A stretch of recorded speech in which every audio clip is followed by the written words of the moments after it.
Thank you, everybody. I'm Lisa Mazuka from On Your Mark Designs, and I do website design and search engine optimization to help you get more leads from your small business website. My most recent website launch is for a new client, Tracy Zariello. She's the owner of Smokin' Hot Yoga in Brick. That's located at Drum Point Road and Old Hooper Avenue. If you're interested in doing some yoga in a room that's 100 degrees, check it out. I did help her to onboard onto her scheduling software. So not every website that I work on is just what they call a brochure website.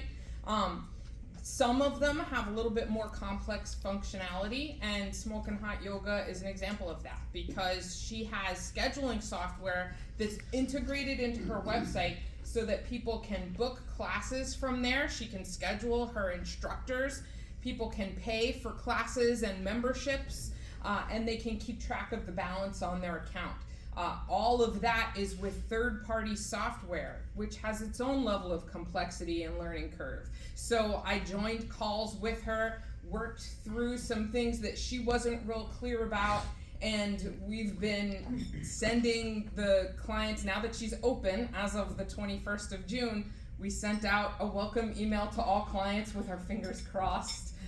We've been having some late nights working through that. So though I bill myself as your webmaster, your web designer, I'm really part of your team with whatever digital marketing you need that is within my scope and that I can handle with. I am not a huge programmer myself. My background is in visual art and design. I always wanted to be a Disney animator when I was growing up.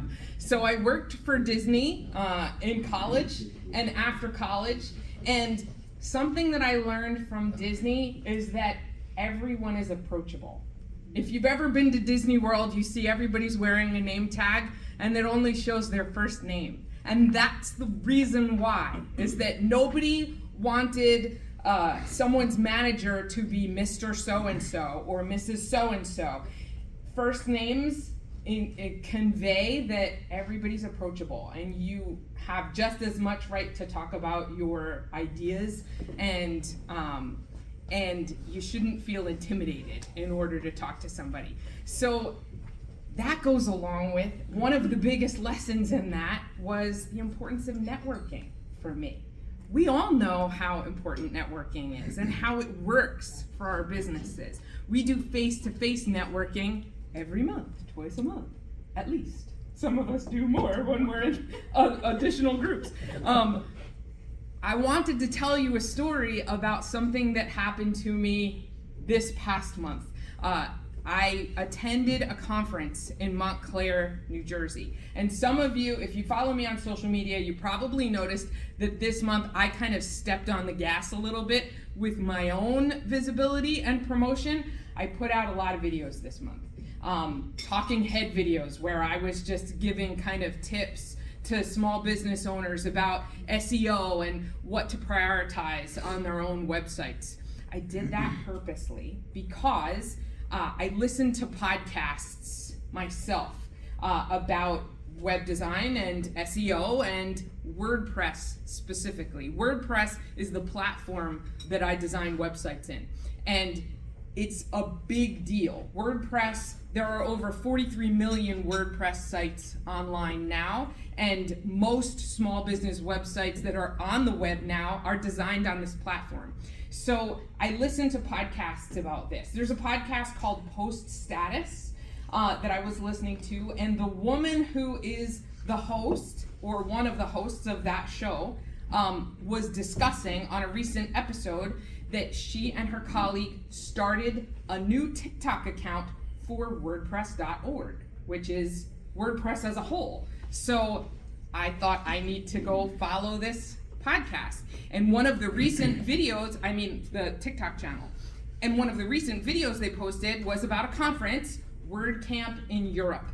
And so I commented on that video and I said, this looks really great. I've heard of WordCamps before. You mentioned on your podcast that there's going to be one in NYC in 2026.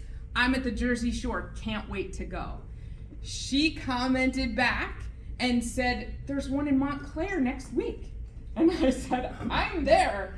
So I bought a ticket and I put up a video every day that week because I was on her radar now. And I spread those videos around to the other platforms and followed her. This sounds so stalky, but I followed her on all the other platforms too. And it worked. There was visibility there. And she communicated with me back and forth in a couple of different ways and recognized me on site at Montclair at the event, shook my hand. And now we have a little bit of a repertoire going on. We have like a little bit of dialogue. She mentioned me on a podcast that I just heard this morning called This Week in WordPress. She was a guest on another podcast and mentioned me. So networking works, and part of networking, it's not just the face-to-face, we're in the room together now, but make sure to leverage your ability to be visible and make connections online too. And everybody's approachable, so even if it's the president of a major corporation or someone who has a very visible position with millions of followers, it doesn't mean that you won't get recognized. You just kind of have to make that effort, and it's totally possible. Another reason that I wanted the visibility from that audience is because I'm interested in starting a podcast myself. I work with about 50 local small business clients, and for 20 years now, can't even believe it, but for 20 years now, I've had a website called shopjerseyshore.com, and that's an online business directory for small businesses. Anyone can add their business to the website, but my clients get the live link back to their website. So that's kind of how I prioritize the folks that I'm working with. I'd like to create a Shop Jersey Shore podcast to highlight my clients and increase their visibility online. So I wanted to make these connections with people who are already actively involved with podcasting and maybe get some attention for that new show that's about to come out. So keep an eye out, shopjerseyshore.com, check it out, where our first episode will publish this month before the end of July. Thank you very much, everybody. Let me know if you need my help.